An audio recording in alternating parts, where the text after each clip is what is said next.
Hello everyone and welcome back guys to a brand new podcast where today we're back once more with Jamie183 for hopefully one that isn't going to take an hour and a half. Yes, if you missed out on last week's video, we would definitely recommend going back and checking out. We went through every single F1 driver that's raced in Formula 1 between 2010 and the end of last season, and we ranked them. Jamie, would you agree it was very good fun and an absolute nostalgia tour? It was incredibly good. It was incredibly long, but it was enjoyable to do, and I hope you enjoyed it as well. Yes, yeah, we really do. Of course, before we get into it though, obviously if you guys are watching this on YouTube, we are now available on Spotify. There will be links down in the description below. So yeah, if you want to follow us over there, then you can listen to your podcast whilst you're out and about, everything like that. Like we said last time, if you want to hear our sweet voices in the shower for whatever reason, then that's now possible as well. But as well, of course, if you're after Formula 1 merch, there will be links down in the description below. Currently still, the F1 site has got still the ongoing sale, up to 40% off selected lines. So, if you're interested in that and you do go through the link below, it really does help us out as well there. But this week then, Jamie, F1 definitely now has hit its dead point. As someone like myself that spends a lot of time having to look through YouTube analytics, yeah, Formula 1 is at its quietest time of the year now. Yeah, like mid-January. Not really much going on. Teams have started to announce dates for car reveals, which is about as exciting as it gets at a minute. Yes, yeah. So yeah, not a lot to talk about, but we're going to find some stuff. We have a chat. We've got a few things we can get through today. Most of it, we'll be honest, is Formula 2 news, but we have still got a few Formula 1 stories as well to go through. I think we're going to dub this the winter rundown, aren't we, Jamie? This week. something along those lines. But yeah, you touched upon it then. We've had, I think, 2.5 technically teams confirmed, haven't we, when their car reveals are going to be. Of course, we're going to be back reacting to those as they happen. Aston Martin first up, then the 17th of February? I don't know. I just saw they got announced. I can't remember the dates. But yeah, it's about a month away, which is already quite soon, because as soon as you get car reveals, you start getting testing, and then it's basically the season. Which is yes, yeah. Testing's at the end of Feb, isn't it? Yeah, so we're almost there, or maybe not. I suppose it's only been a month since the last race, really, hasn't it? I was going to say, we're halfway through the winter break, so we are slowly but surely getting there. But yeah, Aston Martin, I'm pretty certain, have confirmed their car reveal is going to be on the 17th. Ferrari is confirmed to be the 18th, and then the kind of half one is Alpine, if I remember correctly. But they're only revealing their livery, which, to be honest, yeah, I'm kind of hoping it's exactly the same thing as it already was. And they're running sort of like a mule car, aren't they? And everything like this. So yeah, apparently they're going to be running. They're going to be running a mule car for the winter testing, apparently, or summer winter testing, and then the real car is going to get properly unveiled in Bahrain. So, El Plan, Jamie, is that's strange, actually. Either completely screwed, or they've managed to develop a car with machine guns on it that they don't want anyone to see. They're going to do a Brawn GP and rock up to the first race with the quickest car, having done no testing. But I don't know, that's strange. No, Brawn did testing. Brawn did testing. Yeah, the second test, didn't they? Not the first one. Yeah, because they went out for the first lap and went like a second quicker than and suddenly anyone fueled else. Their car massively. Yeah, I don't know. It's strange that they run a mule car, because that sort of indicates that you don't have your car ready, because there's no reason not to test it. So maybe the plan is not going to be too good, but we'll find out. Yeah, and I think sort of the other big Formula 1 news. Right, let's get one question knocked off the bat first of all.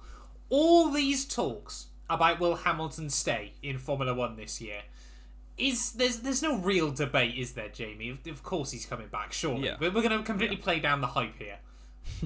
Like, it's completely just headline writing, isn't it, by knockoff journalists. So yeah, he's absolutely going to stay. I think Martin Brundle said on Sky, like, he doesn't buy it at all, and I don't buy it at all either. No, and when Sky are the ones that seem to be fueling the fire a lot of the time. Yeah, it's going to happen. He'll come back, because the FIA will do their investigation stuff that's happening as we speak, actually, that's going to be finished in like 3 weeks. Yeah, no, it's not going to be finished in 3 weeks. It's going to be it's going to be confirmed on the Thursday before Bahrain. Oh, that was a lot longer than I thought. Yeah, it's basically what they're trying to do is there's this whole thing, isn't there, now between Mercedes and Hamilton versus the FIA over this. Hamilton said he might have a sabbatical depending on what the decision is. So the FIA have turned around and gone, well, you can't really take a sabbatical unless you're already in Bahrain, because that's when we're announcing it. Yeah. And he's got to do a full winter of training at that point. There's no point backing out. Exactly. On the one hand, fair play to it's quite smart the from FIA. The FIA. They've done everything they need to. On the other hand, it goes to show just how big Hamilton is in Formula One, that they're having to get to those sorts of levels. Because let's be fair, Hamilton is by far and away the only driver you could argue is bigger than the sport. Yeah, for sure. Like Richard, for sure. No, you make the joke every single week, and it's still never been funny. Yeah, like he's got such a reach, like so far beyond F1 fans. So if he was to take a sabbatical or quit altogether, it would look horrendous on F1. But I don't see it happening at all. I think he'll be back on the grid. No. Maybe we'll see Hamilton take world title number 8 this year and then call it quits, go out on top. That remains to be decided. He's still got a contract for 2023 though, doesn't he? Just 2022. No, he signed a 2-year one. He signed a 2-year one at the start of last year. Nah, it was 2023 for sure. I remember. I'm not 100% sure on that one, but I'm going to allow you to believe you're right for now. I thought he just signed for 2021 and 2022. Okay, fair enough. I was wrong then. So, other bits of Formula 1 news. It's been a weird couple of weeks, hasn't it, Jamie, for the most part? First of all, we got the confirmation. Was it? I can't remember if it was out of the blue or not. Obviously, of Otmar Safnauer announced he was leaving Aston Martin. The weird thing was, when I read that, was I already thought I knew that, which I was very confused by. Whether it had just been rumoured or hinted at beforehand, I don't know. But for some reason, I think that was the case. Yeah, I felt like I already was expecting that news. There wasn't. It didn't feel like there was much of a shock. I think it was rumoured that he was going to Alpine already, which is what the rumours still are now. So everyone was like, "This is sort of confirmation of what we already thought was happening." It's a bit of a shame. I think he's been there, right from when it's Force India, I think. Earlier days. I don't think it's quite that far back. You talk more about him. Yeah, so he's done very well for that team. Obviously, they won a race, which they've never done before. Anyone else's leadership, with Perez and Sakir, that 2020. So he's done good. He basically steered a very low-budget team to be very consistent and good in the midfield. So, I mean, Alpine isn't a low-budget team, but they are in the midfield, so maybe he'll do a good job there. We'll have to wait and see. But always like with managerial changes in F1 especially, they take a while to kick in terms of putting their stamp on things, so maybe it won't be instant. Yes, so see. He steered Force India to their first win, but joined after their first pole. Yeah, but their first pole was like super long ago. It was their only pole, wasn't it? October 2009 he joined. He also, I've just learnt, raced in the USF 2000 series in the US, which I think is quite cool. Wow. But yeah, like you said though, links heavily with Alpine. You know, Alpine is slowly coming into place, and that's when we sort of roll into our next piece of news. Then all of these kind of tie together in a bit of a weird way. Budkowski confirmed to be leaving Alpine, and like we said, we're really not sure why particularly. Whether he's left or whether he's been dropped. I got the sense he'd been dropped. I get the sense he's been dropped just because of the team photo from Abu Dhabi, which was taken the day of his dismissal, or when he was told he was getting dismissed. So if you look back at the team photo from Abu Dhabi for Alpine, he's there with his middle finger up at the camera, very subtly. Very, very well done to him. Because I don't think anyone had noticed, had they? I don't think anyone noticed, no. And he's also sat right next to Danny Kvyat, which again, I don't think anyone noticed. Oh, really? I didn't notice that, actually, even now. But, yeah, I think it's a bit of a shame for him. Like, they kept Cyril at their team when he was underperforming for years. Marcin Budkowski did all right for a year, kept it, 5th in the championship when they probably shouldn't have really been there with the car they had. Yeah, AlphaTauri definitely should have beaten him. Yeah, I guess, Otmar is definitely a better team principal, so I guess they have upgraded, but it feels harsh. Yeah, but again, it depends how Otmar's going to settle in, doesn't it? Yeah, it's always difficult changing team principals, because where was it that Fred Vasseur went that didn't suit him at all? He was at Renault. He was at Renault, yeah, wasn't he? And then it was like way too corporate for him because he's a bit of a laid-back team principal. It just didn't work. So he's basically a lad, is Fred Vasseur. Yeah, Fred Vasseur is probably my favourite team principal on the grid. And not just because he gave Guan Yu Zhou a drive. Yeah. Yeah, I don't know. It will be interesting to see how it works out. But I think they're in safe hands with Otmar Safanow. He's a very good team principal. Been around the block. So I'm sure he'll do a decent job. Yeah, and I'm just sort of thinking about it. This will be the first time, of course, Otmar's been in charge of a team that also sorts out their own power, which will be rather interesting. Obviously, I'm not 100% sure how much he'll have on that. Because they're in something theory to the consider, engines isn't and it? the actual team is in Enstone, so I imagine he's just in the Enstone lot, isn't he? Probably, but I'm sure he'll sort of have to see some of it going on as well behind the scenes. We also then got confirmation this week, and we're not going to make any jokes about this, Jamie. We're going to keep it professional. Mike Krack has been confirmed to Aston Martin. Yep. Straight faces, people. Like, straight faces. you'd go by Michael, wouldn't you? Why is he named himself You'd have Mike? to go by Michael, What surely. a clown. I mean, his childhood must have been awful. Yeah, it's they've completely lined it up for him to be laughed at all year, unfortunately. I've never heard of him before. He's been promoted from within, hasn't he? Yeah, and this is the thing, isn't it? You just know at some point this year, Croft is going to go, let's go speak to Mike Krack. Yeah, and it will be memed into oblivion. Oh yeah, it's going to be a horrendous year for Formula One. But yeah, let's have a look. So he was originally at BMW. Yeah, for a long time. It's a strange appointment. I mean, it's probably, I guess at Aston now you have to do a lot of like networking with the actual car company. So if he knows them quite well, it's probably quite a good appointment. But like in terms of F1, I don't think he's got much history. No. So he was in charge of German, so BMW's Formula E, GT, and IMSA programs, which to be fair, they've done pretty well. And he was also overseeing their expansion into the new LMDH category. Which again, I think we're going to see Robert Schwartzman there next year. Anytime I mention LMDH, I have to bring up Robert Schwartzman. I just think it's going to be the way he goes. Yeah. But I mean, he led BMW to some pretty good success in Formula E. Their GT and IMSA programs, they've gone. Obviously, I'm saying all this because I know you'll have no idea. I don't know what you're talking about. You just said they've ran different cars in those in recent years, between like the M6, the M8, and GT3 and GTE for years. Is that the big one? The M8 was the big meme car, yeah, but then since then they've actually gone... the M8's still in GTE, but they've now gone to the M4 from the M6 in GT3. And they've always been competitive cars as well, helped by BOP.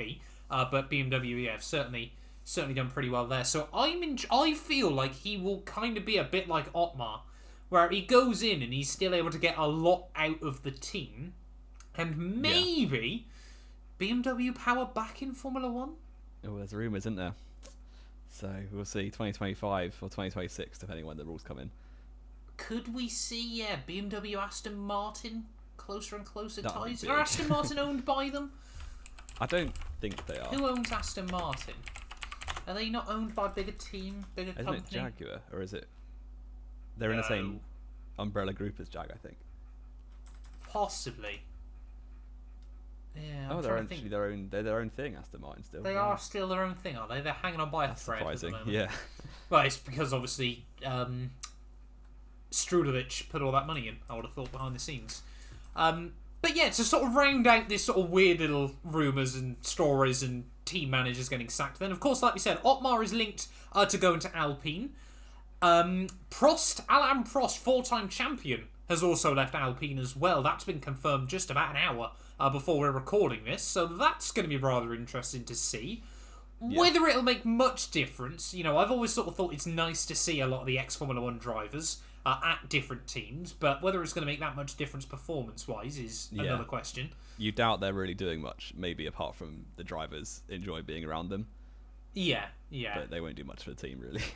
No, we'll wait and see. I mean, Alain Prost led Prost GP to so much success anyway, didn't he? Yeah. But still. Yeah, so, a few weird and wonderful little news stories. Then, like we said, it's been where all the drivers got confirmed, like with 6 weeks to go last year. It's kind of all been a bit odd, hasn't it, over the last few weeks. There's just been no sort of speculation or rumours or things like that. Formula 1 is like the off-season now. It doesn't exist because there's not enough time. It doesn't exist because there's nothing going on. And silly season happens in like April, so the summer silly season doesn't exist either. No, exactly. It's kind of insane nowadays. But that does mean we get to shine a bit of a light on Formula 2, doesn't it, Jamie? Which, if anything, we're pretty happy to do as well. Yeah. And they've actually got a good format this year, so it'll be a lot better to watch. Yeah, we don't have to bang on every week about how woeful the F2 format is once again. So we've got basically every driver in Formula 2 has been announced in the last 4 days. So it's probably easiest then, Jamie, if we just run through all 11 teams. First of all, of course, Van Amersfoort, VAR Racing, have been confirmed to be racing in F2 this year. They have taken over from... Who is it they've taken over from? No. High-Tech is still there. Campos is still there. Who have they taken over from? It is... Oh, that's going to really bug me. Are they not the new team?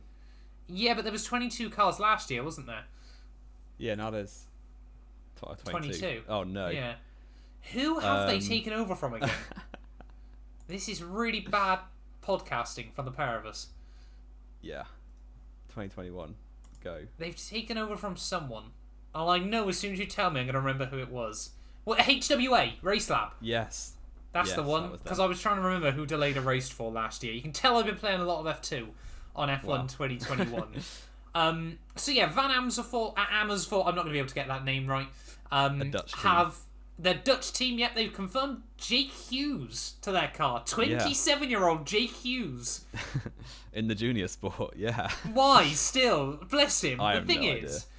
on the one hand, you can't hate Jake Hughes, because unlike a lot of these other guys that have clearly got far more money than skill, he's not a weirdo or a bad person outside of the track, avoiding naming any names. So I don't hate the decision to have him there. He's going to guarantee that VAR are probably in the sport for at least 1 year. They're not going to have financial difficulties getting some. And he's slightly capable. Like he's not offensive like Raggers or Calderon were back in the day. No. Like he will do a decent job. He's got a few points here and there, but he's just 27. Oh, you'd certainly hope so, wouldn't you? Yeah. But you can't look past the fact he's older than half the F1 grid. He's never going to get into F1, so what's the point of being F2? Yeah. I guess not many of them actually do, but he's never going. He's not got potential. He's basically that is his career, just racing in F2, which is not the point of F2. Yeah, keeping junior seats funded. Get him in an LMDH, I reckon, is the way to go. That's a solution to any driver who can't get into F1. Pretty much any okay driver, LMDH or LMP2, is the key nowadays. Let's go through then all of the teams, Jamie. Of course, we've already confirmed VAR's single drivers so far. Let's go hype time. All aboard, Prima Racing. It's time for the Hauger hype train, Jamie. Finally, we're going to see him in an F2 car after his dominant F3 campaign. Obliterate everyone. It's weird that we both like a driver, isn't it? It doesn't happen often. Yeah. AlphaTauri 2023, he's coming for you. He's going to win the title already. Oh, he's guaranteed. In the best team. Guaranteed. He's got a pretty average teammate. It's all sorted. I was going to say, are we going to see Oscar Piastri 2.0? He's better than Piastri. It is a real question, isn't it? He's not better than Piastri. He's very good, but yeah, I think it'll certainly be interesting to see how he gets on this year. Like you said, he's got a pretty mediocre teammate with him. Jan Daruvula are confirmed alongside him at Prema. Third season in F2, yes. I think he's won a few races, maybe sprint races, but never really shone. He's always sort of there or thereabouts, isn't he? But you never really get the sense he's going to be able to put up a title threat. Then again, we've always thought that about... Well, Guan Yu Zhou still didn't put up a title threat last year. Well, he did. He did up until about round 4, and then Oscar Piastri learned how to just win all the time. Just had to get pole, that was the important thing. He won 5 feature races. Yeah, because he started on pole in them all. If he didn't do as well in quality, he wouldn't have done as well in the race. But fair play to him. Right, okay. So being rapid in an F2 car leads you to titles. Who would have thought it? Yeah, exactly. I mean, to be fair, Oscar Piastri, I think, got more points on Fridays than people like Roy Nissany got all year. Which is Piastri kind must of have incredible. got, 5 or 6 poles? 20 points from pole positions, yeah. But anyway, let's talk about Oscar Piastri then. More talk about Jan Daruvula. Could this be the year he puts up a bit of a title challenge? Do we want to think so. Or are we going to see Hauger just wipe the floor with him? I think is he going to be one of those drivers like Schwartzman? He'll be one of those drivers who wins an early feature race and everyone's claiming as a championship threat. Like Guan Yu Zhou did last year. Shut up. I mean, it's exactly what Guan Yu Zhou did last year. It's exactly what he did. But he's not going to get an F1 seat because he's mid. So. Yeah, unless we see some weird new team come in. You and I Virtuosi then up next. This is a lineup that, again, a bit like Prema, really hyped for one of them, could not care less for the other. Why is Sato there? I don't know. He's been in F2. This is his third full season. Third or fourth year, isn't it? And he's never been anywhere. He came in halfway through 2019, and he's barely scored points. Yes, he's been in quite bad teams, but how has he landed a seat in probably the second best team on the grid? Yeah, it certainly begs the question. Far more importantly, though, up the boys, Jack Doohan, explosive towards the end of last year. What was it, P2 on the grid in just his second weekend in Abu Dhabi? I was thinking second in F3 as well, and then competed F2 at the end of the season, didn't he? Yep, did really well in F3, finished second there as well, like we said, behind the Hauger hype train. I think he's going to be one that could rustle some feathers this year. Yeah. He could be like the Théo Pourchaire of this year. Yes, yeah. And of course, I don't think he'll put up a title fight, but he could have some flashes of brilliance here and there. Yeah, I think you look at someone like Hauger and you think this is going to be maybe the 1 year he needs. You look at Jack Doohan and think he'll do quite well this year, sort of pick up his footing, and then next year will be where he goes for a championship challenge.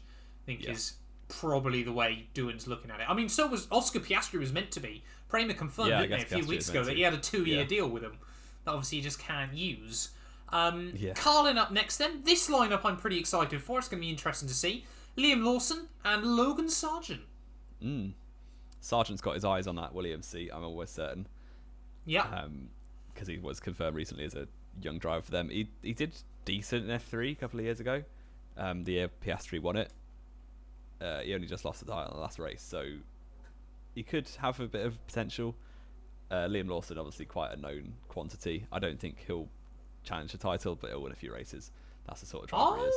I think Liam Lawson, he had a lot of bad luck last year, and he also he's very young as well. Wrecked car, didn't he? Yeah, everyone forgets how young he is. That's the other thing, isn't it? Should have won DTM as well. Let's not forget that farcical end. What was it with 2021? Farcical ends to championships. I'll never quite know. Yep. High Tech next then. They've only confirmed one driver so far in Yuri Vips. He, of course, last year was joined by fellow Red Bull Junior. That was Lawson, wasn't it? Who was alongside him at High Tech last year. Because obviously Carlin now have got Lawson. Carlin had Ticktum, yeah. Carlin had Ticktum, of course. They had Ticktum and... Daruvula? Who was the other Red Bull Junior? Wasn't Daruvula? I don't know. Was it Jayan? It might have been Jayan Daruvula, actually. I think it was, could have been right. Yeah, and then, of course, so they've got a whole new lineup ready for this season. ART, of course, have confirmed Théo Pourchaire is back. No one was really surprised by that one, were they? Because, again, Sauber Jr., Fred Vasseur owns ART. It all kind of makes sense. He's got to put up a title fight this year, you'd think. Yes, yeah. You want to see it happen this year, don't you, for Théo Pourchaire? Not that if he had to do a third season, it'd be the end of the world, because, again, he is incredibly young. Super young, but it's quite easy when you're that young just to constantly be okay and never actually improve. You see it, and then you look at Jay Hughes. Yeah. So it's sort of, you got to see a step, I think, this year from Pourchaire. Although he did do 2 races with injuries last year, so maybe cutting some slack. Yeah, I think if we see Théo Pourchaire picking up a couple of early race victories, then he's definitely going to be within a shout at a championship this year. MP Motorsport, another team that I feel, Jamie, looking at it, could spring a surprise with Drogovic and they're a bit interesting, aren't they? Drogovic was in there in his rookie season, did really well, and then went to MP. It didn't quite work. He went to Virtuosi, didn't really work out, and now he's back at MP. So it could be a good place for him. Novalak, I've always rated quite highly when you watch him in F3. He was always like the quickest of the drivers who wasn't at Prima, wasn't he? Was he Trident last year? I think he was Trident, which so with Jack Doohan, F3. But he won F3 last year. Yeah, I guess they did actually, because the other 2 Prima drivers were horrendous. But I think they'll do well. I think MP are that sort of like midfield team that get the odd podium here and there. In F2, they're never really going to win a constructors or a teams championship. But they could do a decent job. But this is the thing, isn't it? MP Motorsport are a team that have really made good steps forward over the last couple of years. Trying to get everyone to forget they did have raggers in the car. And you sort of look at it and think, if they can get a car that Drogovic and Novalak are confident with them underneath them, they could challenge for good, consistent results this year. MP Motorsport, I think, are definitely one we're going to be excited to see. Campos, though, confirmed Ralph Boschung. Great. A waste of a seat. Yeah, pretty much. Sums it up. He's really good for about half a lap a year, and then he's awful. Dams have got an interesting lineup, I guess is the way we're going to word it. Roy Nassani back again. Why? Another waste of a seat. Yeah. And Iwasa. A bit of a surprise one for me. I don't know much about him. Wasn't he quite average in F3? He was F3 last year. Let me just see if I can get up the results. He was 12th in F3 last year, so not particularly great. I think you always see this with Red Bull when they've had Honda. They like to have a Japanese driver in their academy, which obviously means they're going to get rushed into places they shouldn't be. Is he going to get the Tsunoda treatment? I don't think he'll get to F1, but his F2 might be the Tsunoda treatment. You never know. The thing is, if this year he just sort of gets his foot and he gets confident, next year he could be a good challenge. Yeah, you never know. Not quite the same rise as Tsunoda, but still, you never quite know. An interesting lineup there. Not a huge amount of potential on paper, but could spring a surprise. And I think that is all 6 of the Red Bull Juniors confirmed for this year. Dennis Hauger, Jay Anderuvala, Jack Doohan, Liam Lawson, Yuri Vips, and Iwasa. All confirmed. Yeah. Red Bull fighting are for pumping potentially some money. 2 seats. Yeah, it's kind of insanity, isn't it, down at Red Bull still? When you consider Ferrari don't have a single junior driver confirmed this season. Osler will be there, I'm pretty sure. But will he? He's only. I thought he was basically guaranteed to be racing in F3 again. I mean, he's got a surname Leclerc, so he's probably just going to get stuff he doesn't deserve. He was also a maniac last year in Formula 3. Yeah. I mean, Ferrari's academy isn't that stacked. I mean, Red Bull's always has been. Well, Red Bull have just got a huge amount of numbers, isn't it? That's the thing. Yeah. Like, you look at it, with the exception of the Hauger hype train, none of them are wildly, incredible talents.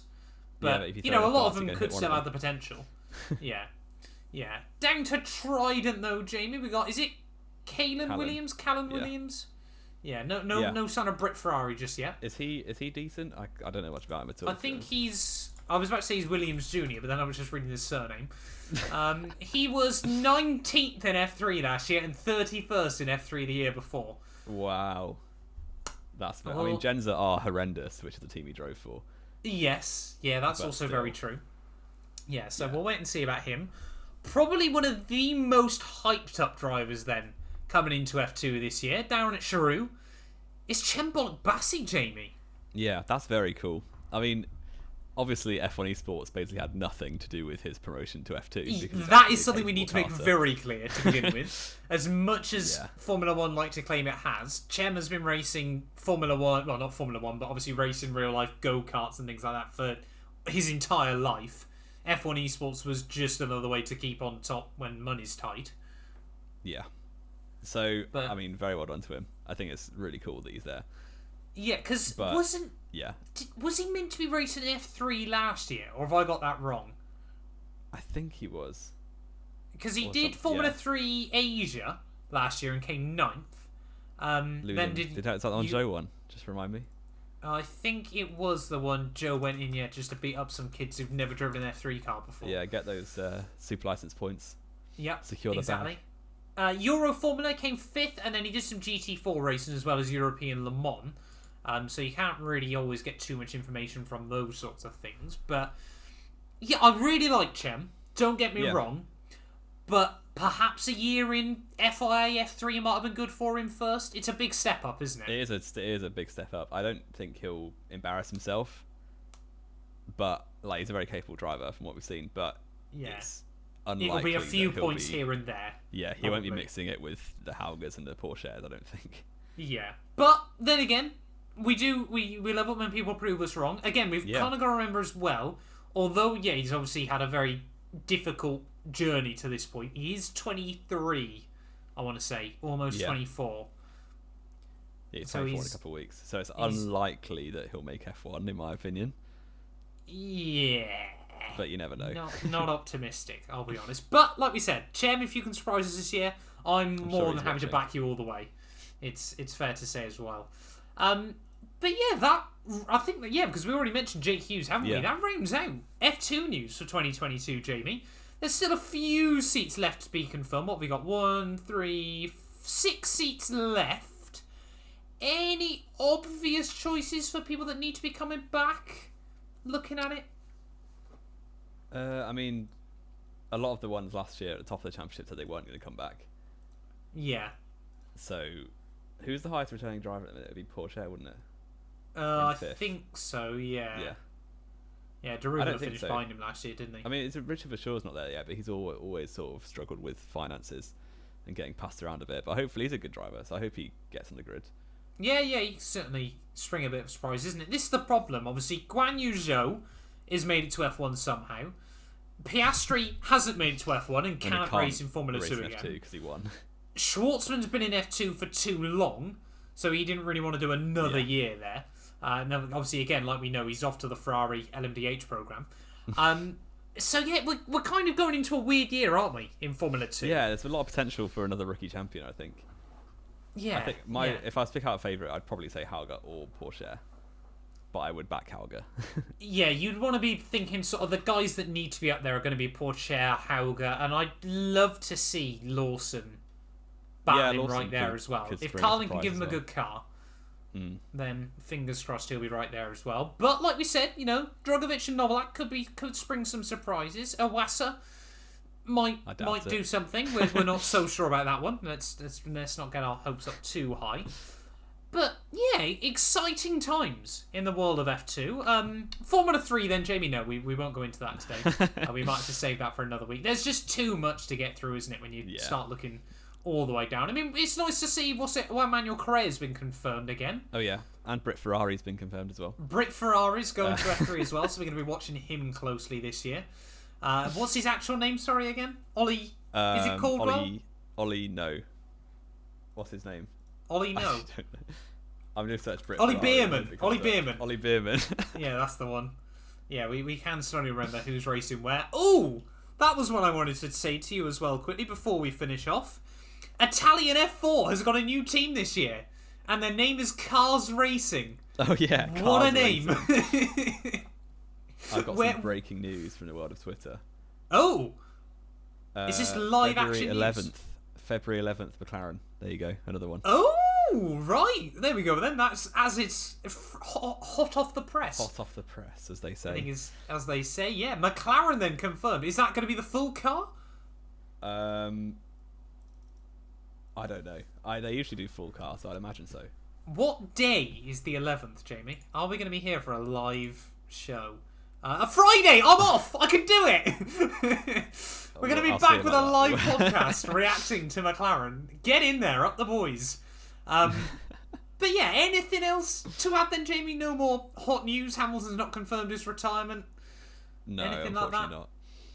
Unfortunately not, eh? Just because Max isn't going to win the title this year. No, I want to see Hamilton back to lose again. So to lose again. Remember, Jamie, every time Hamilton has finished runner-up in F1, he's then gone on to win the next year. Has that happened, what, twice? 3 times. When was the other time? Might be twice up to 16. now. Yeah, 07, 16. Yeah, it was twice. That's it. But still. Yeah. Did he finish runner-up in 2013? No. No, it was Alonso still, wasn't it? Was it? Who Alonso. did finish runner-up in 2013? Alonso was it did. Alonso? Oh, fair enough then. Fair enough. But Hamilton still won the year after that anyway, so who cares? But yeah, I think that might round us up then for this week then. An hour shorter than we managed last week out. But yeah, I think that's been good fun though, Jamie. We want to look, towards sort of F2 and F3 a bit more this year for some extra news. But throwback to one of the first podcasts we did where we allowed Jamie to do an F2 show afterwards. Which was always quite funny. Won the feature race. Only because Guan Yu Zhou won, and then Oscar Piastri started dominating, so you didn't want to do it. And then we didn't anymore. do any more after that. No, exactly. We're going to be bringing that back this year, I reckon. But yeah, thank you all so much for listening/watching as always. If you have enjoyed, do make sure you click follow or subscribe. And yeah, we'll be back next week then. We don't know what's happening yet. We might do more winter rundown. We might get confirmed that Red Bull have bought every single F2 junior seat. Who knows? We'll be there no matter what's going on.